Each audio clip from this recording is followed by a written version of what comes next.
Hey, what's up guys? Today we're going to talk about the new healer set that just came out in Genshin Impact. A lot of people have been hyping it up, a lot of people have been asking questions about it. So in this video, I want to break it down in as much detail as possible, answer all of your questions around it, summarize what it actually does, and then talk about how good it is, how good it can be on every single healer in the game. So first of all, the first thing we should talk about is actually what this set is and what it does. Now, as I'm sure you might have noticed, the set effect is insanely long for some reason. I don't know why they overcomplicated it, but basically to summarize, the 2-piece will give you 15% healing bonus, which is just nice for healers. And then the 4-piece will generate a bubble that deals physical damage based on how much healing your healers do. To go into a bit more detail, basically every 3 seconds there's going to be a bubble that appears on field that deals damage based on how much healing your healers do. So any excess healing you do, even if your character is already full HP, will be calculated. And the bubble that appears lasts for 3 seconds. After those 3 seconds, it'll explode, dealing damage based on how much you healed, 90% of it. 90% of that is 27,000 damage. However, you can actually do more than that. Since this damage is physical, it is affected by the physical resistance of opponents. So if you reduce the physical res of what you're fighting with Superconduct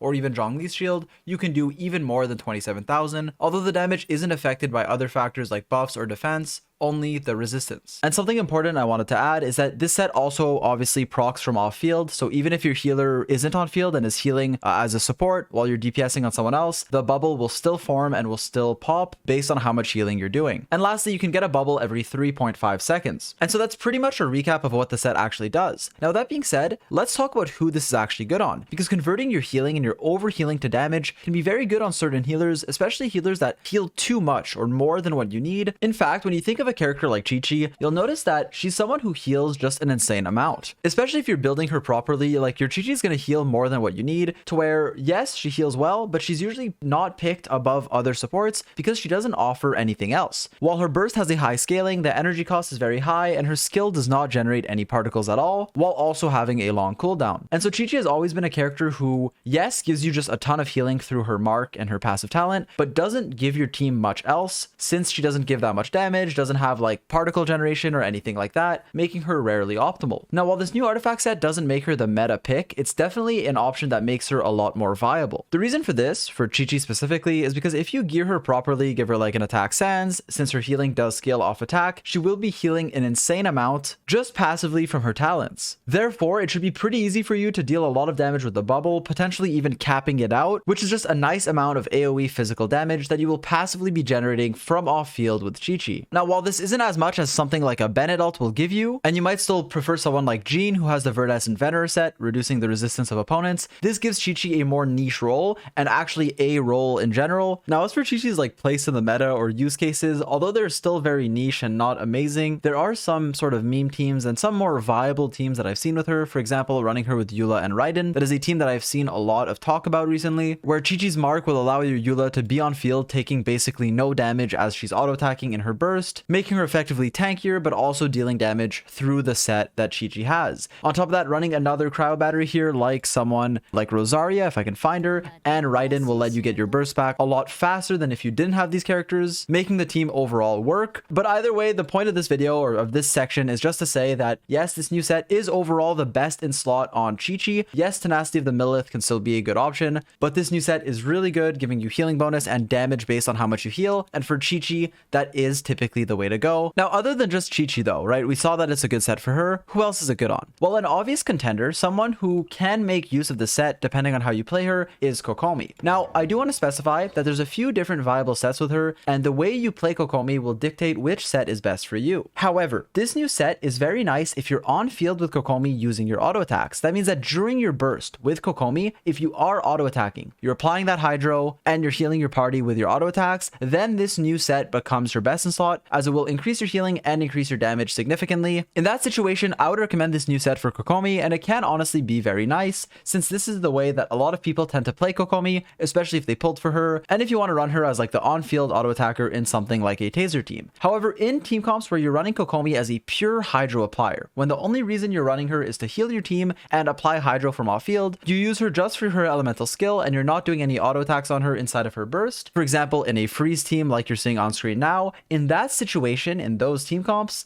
this new set is not actually better than something like the Tenacity of Millith, as the Tenacity set will increase the attack of all your party members, where if you're running hyper carries or like a Ganyu / Ayaka team, or even both together, the Tenacity of the Millith attack buff to them can be a bigger DPS increase than this new set. And so the best set for Kokomi can depend how you play her, with Tenacity being really good for a pure elemental skill build. But if you are on-field auto-attacking and dealing damage with Kokomi, the new Ocean set will be better than something like the Heart of Depth, since this set will only increase your Kokomi's damage, whereas the Ocean set will not only increase your healing, but also be a separate instance of damage. And since Kokomi's scalings herself are not that high, as many of you know, having a separate instance of damage through the Ocean set every 3.5 seconds is more DPS overall on average than the Heart of Depth set if you are auto-attacking in Kokomi's burst, making it her new best in slot for that playstyle. Next up, for another character who can use this set, similarly to Kokomi, it is actually Barbara. Now, the way Barbara works and how effective she can be with this set highly depends on how you use her, because while something like her elemental burst heals an insane amount to where you can definitely very easily cap the bubble, make it deal 27,000 damage when it explodes, her elemental skill doesn't heal that much. The tick rate is quite low to where this won't deal as much damage. Her burst also has a pretty high energy cost, so it depends on the team you're running, but generally speaking, you're not going to be spamming this ability on cooldown to where the set doesn't get as much value as you might think. However, it is still typically her best option as a support, and my Barbara's on a DPS build right now, so ignore that. But even if you can't spam your burst on cooldown, because that's not something you really do on Barbara, it's still good because it gives you healing bonus, and whenever you heal, it'll just deal bonus damage, with a big chunk of it being from when you burst. The reason for this is because of the lack of alternative sets that Barbara actually has, with, for example, Tenacity of the Millith not really working with her too well, as your elemental skill only deals damage on the start of it, and Noblesse Oblige being what I used to run on Barbara. However, once again, this only works when you use your burst, so there are definitely much better Noblesse users in the game other than Barbara. For those reasons, while other sets can be viable, I honestly believe that this new Ocean set is her best in slot for the healing bonus you gain and the passive damage that the bubble will be dealing when you're passively healing, and especially when you use your burst. Now, other than just Barbara, okay, you might be thinking, well, what other supports can use this set? And honestly, while it can be viable for other healers, it's really not recommended, as they typically have better options, and I'm going to explain why right now. Well, first of all, let's talk about the Anemo ones. Someone like Jean will much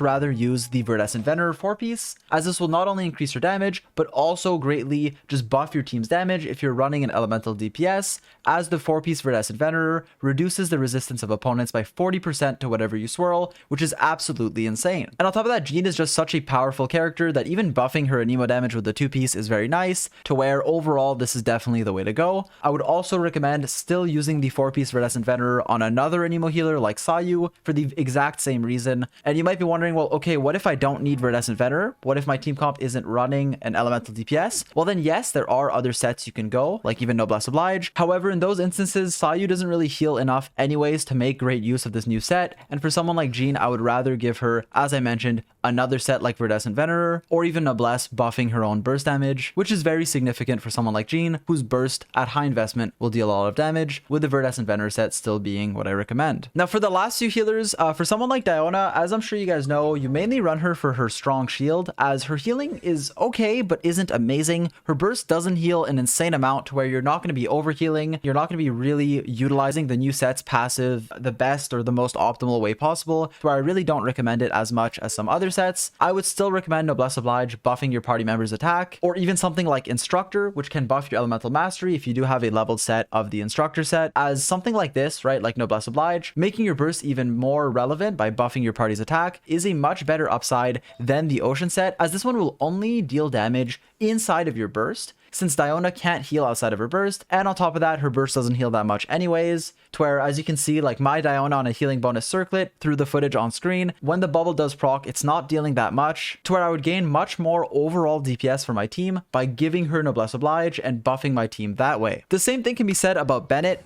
Bennett can heal a pretty okay amount, but again, it's only with his burst and it's not an insane amount. Bennett is someone who I highly recommend maximizing his energy recharge on something like his Sands over maxing HP. While Bennett is someone who scales off HP to heal, he needs energy recharge to spam his burst on cooldown, and even if you have enough, usually going for more to where you don't have to swap into him as much is more efficient, and giving him the 4-piece Noblesse Oblige to give even more attack to your team is better than the new set, especially because Bennett's healing isn't too excessive. You're not really going going to be overhealing. And also the 2-piece set does give you 20% burst damage to your own Bennett, which is quite underrated at high investment, especially because of how high scaling Bennett's burst actually has. And so once again, I'll include on screen some footage of my Bennett using the new set. In this build, he's running an HP Goblet, healing bonus Circlet, and also an HP Sands, which is not something I typically recommend. And while the bubble is doing, you know, an okay amount of damage, it's not that much, as Bennett doesn't heal as much as some other characters like Qiqi, and also Noblesse Oblige is still what I recommend for someone like Bennett. Lastly, I did want to mention that I didn't talk about Noelle in this video because I don't feel like this set is typically what you're going to use in an optimal Noelle playstyle, as I typically recommend if you run Noelle and want to run Noelle to use her either as a main DPS or as at least your on-field auto attacker, even when you are healing, to where I would rather max out her damage with other sets, giving her more on-field damage while she passively heals, because using her as just the flex healer role in your team is typically a big DPS loss when you can compare that to someone who heals from off-field that can utilize this set a lot more, especially because Noelle's healing isn't that high. And so while this set is viable to increase healing, it's not what I recommend for Noelle, at least through my testing. And so what do I think overall about this set? Is it overpowered or overrated? Well, that honestly depends on what you're using, which characters you're putting the set on. I think it is the new best in slot for someone like Qiqi, for someone like Barbara, and sometimes, depending on how you play her, for someone like Kokomi. Therefore, it's a good niche artifact set that makes healers even stronger. It gives an extra usage case, a more niche role to someone like Qiqi, making her even more viable. Same thing can be said with Barbara, giving her a bit more strength, and also buffing Kokomi in teams that want to use that set. And so overall, the set can be quite good for your healers, especially because it comes with the Husk set that you might already be farming for